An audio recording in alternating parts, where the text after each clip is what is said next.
Talvez o tema mais importante seja a soberania de Deus, né? A soberania de Deus exercida sobre as nações, né? A Bíblia diz que Deus comanda o coração dos reis. E é isso que ele mostra aqui. O Senhor comandando o coração dos reis das nações.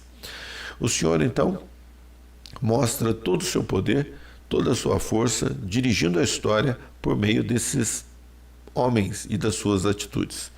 O Senhor, ao deixar seu povo ser dominado por nações estrangeiras, não foi derrotado. Então a gente, quando olha, né, para a Babilônia, para a Síria, para os medo-persas dominando Jerusalém, dominando Israel, a gente não deve ver isso como uma derrota do Senhor, pelo contrário, a gente deve ver como o poder, a soberania do Senhor usando até mesmo nações estrangeiras para os seus propósitos, no caso aqui para corrigir, para disciplinar o seu povo.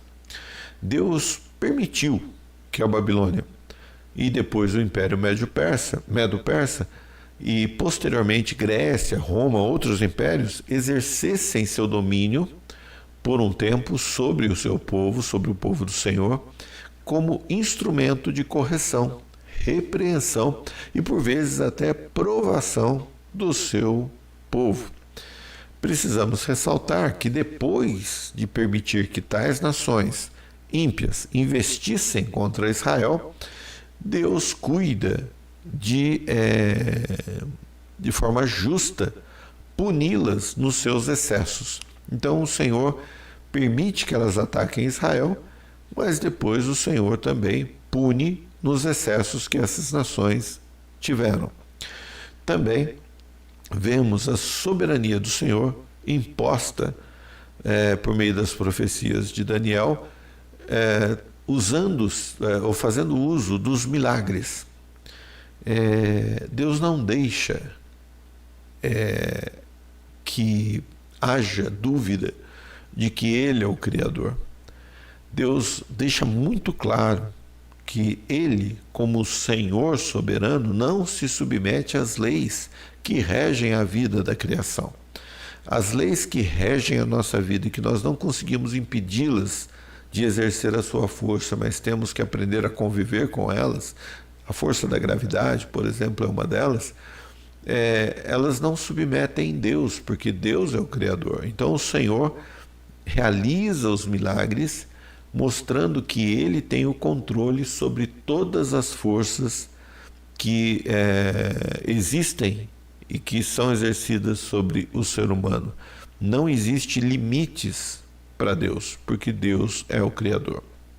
E com isso, os seus escolhidos, os escolhidos do Senhor, são favorecidos, então, porque o Senhor controla a natureza, controla os seus fenômenos para o bem daqueles que Ele escolheu, da forma que Ele quer, quando Ele quer. Ele agiu assim, por exemplo, deixando os amigos de Daniel imunes ao efeito do fogo.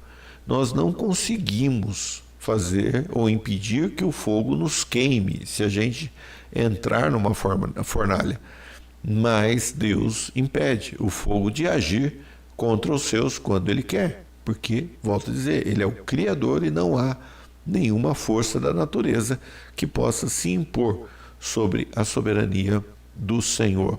Também nós vemos Deus controlando o ânimo dos leões da cova quando Daniel é jogado. Aqueles leões nós não temos como entrar na mente deles e controlá-los, né? Esses animais que eram deixados até famintos para entrar na arena. Mas o Senhor, sim, Ele controla esses animais. E quando Daniel foi jogado na cova com os leões não o atacaram. Também a interpretação de sonhos. Nós não temos como controlar e conseguir realizar isso. Não temos essa capacidade de forma inerente ao nosso ser. Mas Deus dá essa capacidade, até porque Ele dá os sonhos e Ele dá as interpretações